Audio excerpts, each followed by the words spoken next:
Welcome to another episode of SantorSnakes.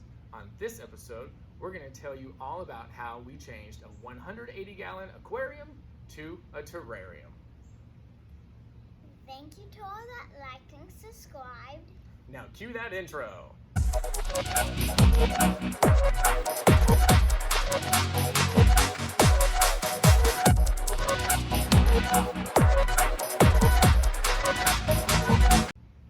Alright guys, so we don't have the 180-gallon tank here because it's really heavy and it needs a few people to move it safely. True. Let's show you what the terrarium looks like and where we got it. So this is Cuddles enclosure. It is 180 gallons and it started off as a fish tank. I purchased it off of a Facebook group for fish enthusiasts, and the gentleman that was selling it as a saltwater ready aquarium. So obviously when I purchased it, it was not with the openings on the front, but the opening up on the top. And then on the back side, which is now the top for the terrarium, there were two overflows. And in the saltwater aquarium, you need some overflows for proper filtration and things like that. But with those overflow canisters, if you will, comes holes in the glass. So I've actually plugged those up in a way where it is safe for a snake, but also still provides a little bit of ventilation. Tell everyone why we like front opening enclosures. A lot of snakes can get a little defensive when it is a top opening enclosure. You know, you look like a bird or some other type of predator that's going to grab them, so they get a little defensive. So making it a front opening reduces that, and then it also eliminates the need for me to go and get a stool or some type of sturdy chair to stand on to get in this thing. I'm actually on my knees right now so that I am more eye level with the tank, but when standing up, it would be impossible for me to reach in and grab a snake out of there without some sort of stool or chair or something like that. So it just makes it way easier. If anyone is confused, we're going to show you how we made the top opening into the front opening. A little demonstration. So when it was an aquarium, it was like this with the opening on the top. And all we did was turn it to where the top is now the front. So it is a front opening enclosure. Those holes that I was talking about for the aquarium overflows are drilled into the bottom of the fish tank to flow down into the filters, and then therefore when you turn it up on its front to where the top is now the front opening, those holes are across what is now the back. Tell everybody how we made the doors and how we secured them. The easiest way that we found was acrylic panels. So there are 1, 2, 3 acrylic panels. We actually picked them up at our favorite hobby store just down the road. There are a lot of other places and glass and acrylic specialists that can provide you with thicker acrylic or non-UVB treated acrylic, and it may be a cheaper route to go that way, even though it's thicker. But with the pandemic and every single business in the world needing acrylic sheets to protect their workers from their customers, acrylic was hard to find. And our hobby store had it, was able to custom cut it in 15 minutes, and we were definitely pleased with that. The middle panel is just 100% siliconed in. It is non-removable. The left panel and the right panel are both removable. When they were cut at the store, they did not have any ventilation holes, so that's something that we had to do here, had to map that out. So yes, using some math, and make it to where it made a pretty pattern. Used a couple different size holes, and yes, if you want to raise the humidity, you can of course plug up some of those holes just with tape or whatever to help raise the humidity. We kept the holes away from the bottom for substrate, things like that, not coming out through the holes at all. For locks, if you will, we put aluminum strips across the bottom and the top, and we have brackets in place for some more toward the middle, but find that we don't really need to use those. We have the metal pieces to put in place, but it not only keeps a more open view, but Cuddles is just fine with the way that this is. The little brackets are just from your favorite hardware store, multi-purpose. Just used some 100% silicone to glue them together the right distance apart, and then stuck them onto the plastic lid of the aquarium, now the front of the terrarium. These ones at the bottom are secured in, not removable. These ones at the top are removable. I'll go ahead and remove this one and just erase it off. And easy as that. Just picked up some cheap little handles as well at the hardware store. And then it just lifts up out. So it kind of sets in there. And that is what keeps it from being pushed out. Tell everyone why we put the acrylic strips right in front of the doors. Other pieces of acrylic that we got, one on the left side and one here on the right side, are just 3 inches high, and they are permanently siliconed into the bottom. And again, that's to keep the substrate. There's, looks like only about 1.5 inches of substrate right now. It's about time to change that out. It's compacted and everything, but that helps prevent the substrate from coming out when we grab her. Tell everybody about the silver drain covers. Back here, there are these little just drain vents. There's 2 on this side and then 2 over here in the back. And they were a big enough hole to where she could get stuck in. Cuddles is a big enough snake that she wouldn't probably be able to fit all the way through there, at least not without hurting herself. But I wanted to go ahead and not only make it to where it was safe for her, but give it a little bit of visual interest. It's nothing ugly at all, in my opinion. It still looks good, but it also provides a little bit of ventilation. There are very small holes, so it's not just ventilation from the front. Tell everybody about the fabric background we chose. As you can see across the back, it's just a nice little jungle pattern piece of fabric. Again, we got that at our favorite hobby store. Just had them cut it to size, and quick, easy, and cheap. You can spend a lot of money getting really creative backgrounds, I think, but we wanted to go this route, being our first custom build. Show everybody all the decor pieces we have. Starting over here on the left side, we've got the hide. If you've watched our video on hides, you've actually seen this hide already, but that is her primary hide on the warm side of the tank. In front of that, there is a thermometer and hydrometer for temperature and humidity levels, and we are at a 29.4 degrees Celsius and 48% humidity right now with the door off. And then way over here on the right side, this black thing right up front here is her hide for the cool side. That hide, believe it or not, is one of the overflow apparatus from the fish tank. They were just siliconed in on the back and bottom, cut those out, trimmed it down just a little bit, and it provides a really nice hide. It's a good size for the boa. It's got a hole on each end, but being butted up against the glass, and then we've got a screen there, so it looks just like a dark little cave.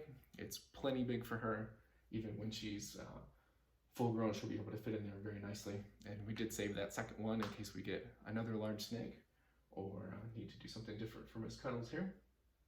In the back over here, and actually I'm going to go ahead and switch to the other side. Alright, I'm going to take this door off while I'm at it. Similar, very quick process. This back here is actually her large water dish. It used to be a trash can from my work. They were just going to throw it out because there was a crack across the top. But took it home, cut it down, cleaned it out, sanitized it, and it's nice and deep. I've got probably about 8 inches or so where she can just get in there and soak, but it's a lot of water.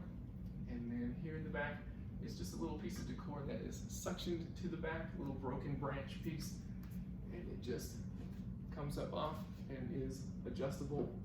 I have to remove that piece every time we change the water, so that gets taken out quite often. But it provides just a nice, stable way for her to get in and out if she so desires. There is another thermometer and a 100 meter on this side, just to measure the difference. Right now we're reading 25.6 degrees Celsius and 57% humidity, but that's probably just because we just opened the door. I'm sure that will be dropping as we continue. There are some vines and some fake plants, as well as some real plant branches being used as decor. Some of the plants were purchased online, some were purchased in local pet stores or reptile-specific stores, and some, again, are from that hobby store. The branches are actually from the surrounding area. One of the things we like to do is walk on the trail next to a creek, and we find some good pieces there. Of course, they are cleaned and sanitized before putting them in there, but there's really good options there. And then there's a piece of rock decor here in the middle that is actually from a fish store. So there's lots of different places that you can get really cool things for decor. So there are smooth things, there are rough things for her to rub up against if she needs some assistance with some shedding. There are places for her to hide and crawl under. She is a good size, heavy snake now, over 4 pounds. So this branch setup, little tripod, may look good right now, but it's not really something that's functional for her any longer. So we will be changing that out here very soon. I think I'm just going to go with some like 1-inch PVC and try to build something that's a little more sturdy for her to be able to actually climb up on. I think that she would really enjoy that. You guys can see the top is clear right now, but I do want to cover that with something to just make that a solid piece. I think that would add a little bit of more security for her. And then also we can use that top as some kind of display or anything like that. I don't think you guys can see it, but right along here in the front is about a 5-foot piece of LED lighting, and that's the light that's being provided in here. It's not something that's necessary, but something that we wanted for more easily viewable enclosures. She does have a thermostat that's dual rated, as well as 2 heat mats that are covering this third of the tank. And we'll get you some close-up shots of those, as well as the peekaboos for her hides. Now we're gonna tell you how much it costs to make the terrarium. The tank and stand were for $500. I felt very comfortable paying that, being that it is a large glass enclosure. It was delivered, and the stand is extremely sturdy, very well built, and I don't know if you can see across here, but it does provide housing for one of our other snakes. And then the 2 heat mats underneath, they're 50 to 60 bucks a piece. The thermostat is more expensive than a typical thermostat because it is dual regulated. So that was $100 for that. But there are 2 separate sensors that come in and are placed in separate spots. So it is dual controlled there, which is fantastic. The decor and things like that, you're looking at anywhere from $5 to $35 for a plant, just depending on where you get it and things like that. We, as always, utilized some free options as far as plants and branches nearby. We used a piece from the aquarium in the terrarium, repurposing an old garbage can, things like that. Make it a little more budget friendly and a little more personalized. but I mean the knobs and the little brackets and the pieces of aluminum, they were all just a couple bucks a piece here and there, things like that. The pieces of acrylic were an unexpected good amount of money. They were $50 a piece, and that seems like a lot, but it's totally worth it to have a secure enclosure with clear fronts for good viewing. The fabric backing wasn't all that expensive, nor were the drain plugs for the back. The silicone, I'll make sure that it is 100% and reptile safe, but it is not a huge expense at all there either. The LED lighting for our benefit wasn't all that expensive either. I think that was maybe $20 for that strip. What I found is after adding piece after piece and making it actually a suitable enclosure for her, it was most likely more expensive than just purchasing a PVC enclosure. But it was super fun, super educational to create something. We're definitely more proud of this enclosure because we put a lot of time and effort and thought into each piece, adding these to block the substrate and just getting it the way that we wanted to versus buying something that's ready-made. Tell everybody how long it took to make it. As far as timeline goes, for you to purchase a PVC enclosure, for them to build it and ship it to you, is probably going to be the same, if not quicker, than it would be to try to design and execute a flip like this. But purely up to you. This is just something we wanted to try. We love the experience. We're very happy with the result. As I said before, we are planning a couple of changes, but that's something that you can do with all of your terrariums and all of your reptiles and snakes. Now we're going to show you what each side of the terrarium looks like. All right, guys, looking at the right side of her enclosure here, you can see the large water dish here and her hide cover. We made them peekaboo so we can check on her, make sure that she's in there, and there is Cuddles. You can actually see all the way through there to the outside, but she's just nice and calm in her enclosure. Okay, now we'll go to the other side. Here on the left side, you've got her hot side, and this is her warm hide. We talked about with the plant on top, kind of covering that top hole, and then we've got another peekaboo covering this opening. And again, you can see right through it to where, see how she enters. Okay. While we're on this side, I'm gonna just come straight down here and show underneath. Sorry for the shaky footage there. So there is the thermostat. There are two different gauges because there are two different heat mats. And then there are the heat mats on the underside of the tank. So they're covering basically that third, okay. But it is a very nice setup. It works very, very well for us. There are things you should think about before starting a build. So if you guys are planning on doing a transformation of a tank to a terrarium, just plan out what you're gonna do, the things that you need, and really base your decision on the costs, the time and effort that it will take to complete it. And it may honestly be cheaper and faster for you to just buy a pre-made enclosure, but there is something super satisfying about creating something yourself, and it's an experience. Well, in the end, now we're gonna show you a clip of Cuddles inside her hide.